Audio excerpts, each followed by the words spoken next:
Tinapay mula sa langit. A daily morning devotion with CRC Family.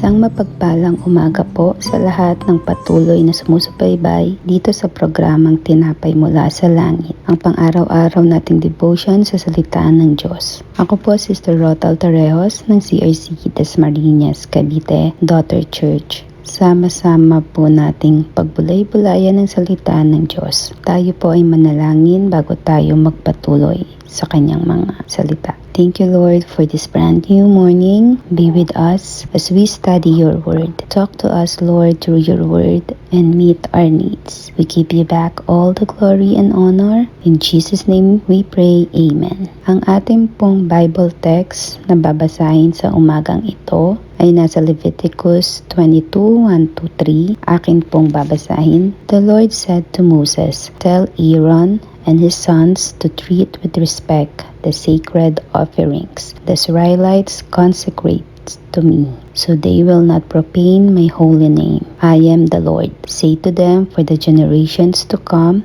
if any of your descendants is ceremonially unclean and yet comes near the sacred offerings that the Israelites consecrate to the Lord, that person must be cut off from my presence. I am the Lord." Ang atin pong title sa umagang ito, The Need for Ceremonial Purity. Dito sa verses na ito, iniutos ni Yahweh kay Moses na kausapin si Aaron at ang kanyang mga anak para sa mga kinakailangang gawin for ceremonial purity, that they separate themselves from the holy things of children of Israel. Ang mga tinutukoy dito that are declared holy ay ang altar, table of showbread, golden lampstand, and the altar of incense. They are belong to the Lord, that they separate themselves to those things, even the sacrificial meat and produce that were made sacred because they were offered it to the Lord, who goes near the holy things which the children of Israel dedicate to the Lord while he has uncleanliness upon him, that person shall be cut off. Sa chapter na ito, makikita natin na iba't iba ang mga kaparaanan na dapat i-consider ng mga priest and also the sacrifices or offerings to the Lord, all for preserving the honor of the sanctuary. Atin po nating pakatandaan na ang nais ni Lord ay siya lamang ang sambahin higit sa lahat, sa puso, sa salita at sa gawa. Palagi tayong pinapaalalahanan ni Lord na tayo ay magpalinis sa mga kasalanang ating nagawa sapagkat tayo ay tinubos na ng dugo ni Kristo na siyang luminis sa ating mga kasalanan. Sinasabi din sa kanyang mga salita na huwag tayong magpatuloy sa pagkakasala at maging self-righteous dahil ito ay kinasusuklaman ng ating Diyos. But let us ask forgiveness and put our whole trust in the atonement of Christ by faith in His name for pardon and acceptance with God.